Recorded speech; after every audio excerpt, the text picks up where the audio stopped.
Gulf దేశాల్లో పరిస్థితులు ఉద్రిక్తంగా మారాయి. బాంబుల మోత, సైరన్ సౌండ్లు, వరుస దాడులు దడపుట్టిస్తున్నాయి. ఇరాన్, ఇజ్రాయెల్ మధ్య జరుగుతున్న ఘర్షణలు గల్ఫ్ దేశాలపై తీవ్ర ప్రభావం చూపిస్తున్నాయి. మధ్యప్రాచ్యంలో మళ్లీ ఉద్రిక్తులు తారాస్థాయికి చేరుకున్నాయి. ఇరాన్, ఇజ్రాయెల్ మధ్య క్షిపణుల హెచ్చరికలు, పరస్పర దాడుల వార్తలు ప్రపంచాన్ని ఆందోళనకు గురిచేస్తున్నాయి. ఈ ప్రభావం కేవలం 2 దేశాలకు మాత్రమే పరిమితం కాలేదు. గల్ఫ్ ప్రాంతం మొత్తం అప్రమత్తం చేసింది. ఈ పరిణామాల మధ్య అక్కడ ఉపాధి, వ్యాపారం, విద్య కోసం వెళ్లిన లక్షలాది మంది భారతీయుల పరిస్థితిపై ఆందోళన వ్యక్తం అవుతుంది.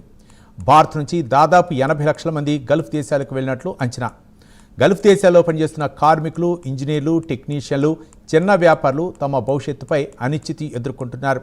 మరీ ముఖ్యంగా తెలుగు రాష్ట్రాలకు చెందిన వారి పరిస్థితిపై మరింత ఆందోళన వ్యక్తమవుతోంది.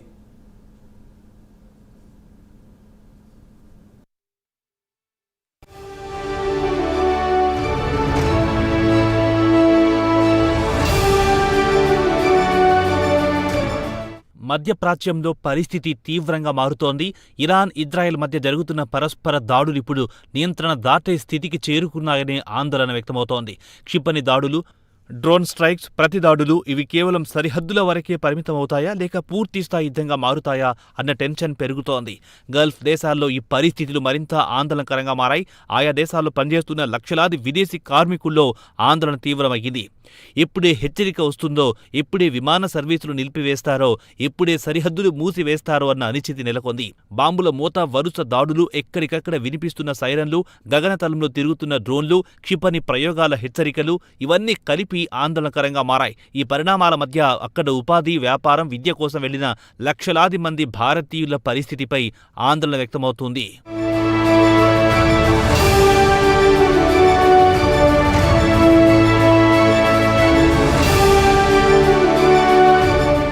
గల్ఫ్ దేశాల్లో పనిచేస్తున్న కార్మికులు, ఇంజనీర్లు, టెక్నీషియన్లు, చిన్న వ్యాపారులు తమ భవిష్యత్తుపై అనిశ్చితి ఎదుర్కొంటున్నారు.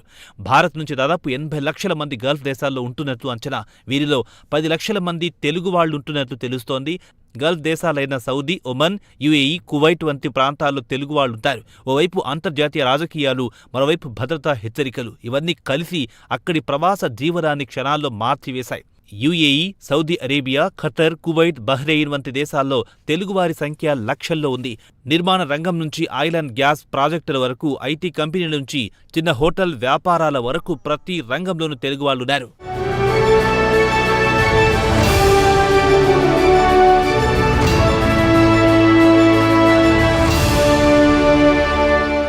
మరోవైపు యుద్ధ వాతావరణం పెరిగిన ప్రతిసారి మొదట ప్రభావం పడేది విమాన సర్వీసులపైనే.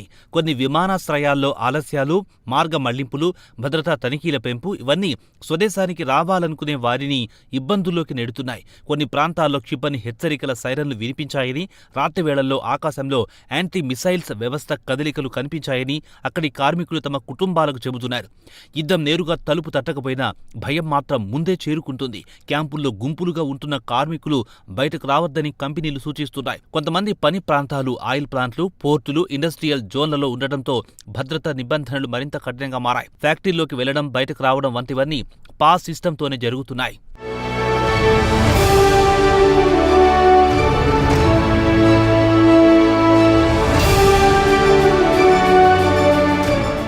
మధ్యప్రాచ్యంలో ఉన్న ఉద్రిక్త పరిస్థితుల నేపథ్యంలో తెలుగు రాష్ట్రాల ప్రభుత్వాలు కూడా అప్రమత్తమయ్యాయి. తెలుగు వారిని క్షేమంగా స్వదేశానికి రావడానికి ఏర్పాట్లు చేస్తున్నట్టు ఏపీ మంత్రి కొండపల్లి శ్రీనివాస్ తెలిపారు. తెలుగువారి కోసం AP non resident Telugu society కోఆర్డినేటర్ల ద్వారా తాత్కాలిక వసతి, సహాయక చర్యలు అందుబాటులో ఉంచినట్టు తెలిపారు. అత్యవసర పరిస్థితుల్లో సంప్రదించేందుకు 24 గంటల హెల్ప్ లైన్ వ్యవస్థను ఏర్పాటు చేశామన్నారు. విదేశాల్లో ఉన్నవారు స్థానిక భారత రాయబార కార్యాలయాల సూచనలు తప్పనిసరిగా పాటించాలని సూచించారు. ఇక తెలంగాణ ప్రభుత్వం కూడా తమ రాష్ట్ర ప్రజలను సురక్షిత ప్రాంతాలకు తరలించేందుకు ఏర్పాట్లు చేస్తుంది. గల్ఫ్ ప్రాంతాల్లో ఉన్న తెలుగువారు జాగ్రత్తగా ఉండాలని, ఎంబసీల మార్గదర్శకాలను పాటించాలని సీఎం రేవంత్ రెడ్డి సూచించారు.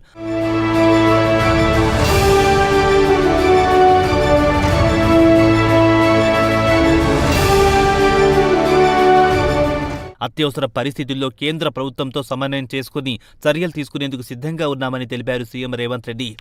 మరోవైపు గల్ఫ్ ప్రాంతాల్లో ఉన్న తెలుగు కుటుంబాల మానసిక స్థితిపై కూడా ఆందోళన వ్యక్తమవుతోంది. అక్కడున్నవారు భద్రతా సూచనల మధ్య రోజువారీ పనులు కొనసాగించాల్సి వస్తోంది. ఇక్కడ స్వగ్రామాల్లో ఉన్న కుటుంబ సభ్యులు వార్తా ఛానళ్లను చూస్తూ ఫోన్ కాల్ కోసం ఎదురు చూస్తూ గడుపుతున్నారు. కొన్ని సందర్భాల్లో ఇంటర్నెట్ అంతరాయం, కాల్ కనెక్టివిటీ సమస్య ఆందోళనను మరింత పెంచుతున్నాయి. ఏం జరుగుతుందో స్పష్టంగా తెలియకపోవడంతో మానసిక ఒత్తిడిని రెట్టింపు చేస్తుంది. ఇక ఆర్థిక కోణంలో చూస్తే గల్ఫ్లో పనిచేస్తున్న కార్మికుల ఆదాయం వేలాది కుటుంబాల జీవనాధారం. యుద్ధ భయం కారణంగా ప్రాజెక్టులు ఆలస్యమైతే కాంట్రాక్టులు నిలిచిపోతాయి. కార్మికులపైనే ప్రభావం పడుతుంది. వేతనాలు ఆలస్యమవుతాయి. జాబ్ సెక్యూరిటీ తగ్గుతుంది. అదే సమయంలో చమురు ధరలు పెరగడం వల్ల గల్ఫ్ ఆర్థిక వ్యవస్థలు దీర్ఘకాలంలో ఆదాయపరంగా బలపడే అవకాశం కూడా ఉంది. కానీ తక్షణ కాలంలో భద్రత, ప్రయాణ పరిమితులు, బీమా ఖర్చుల వంటి అంశాలు వ్యాపారులపై ఒత్తిడిని పెంచుతున్నాయి. ఇక భారత ప్రభుత్వం విదేశీ వ్యవహారాల శాఖ ద్వారా అక్కడి పరిస్థితులను నిరంతరం పరిశీలిస్తోంది. అవసరమైతే ప్రత్యేక విమానాలు, ప్రత్యామ్నాయ మార్గాల ఏర్పాట్లపై చర్యలు చేపట్టనున్నట్టు తెలుస్తోంది.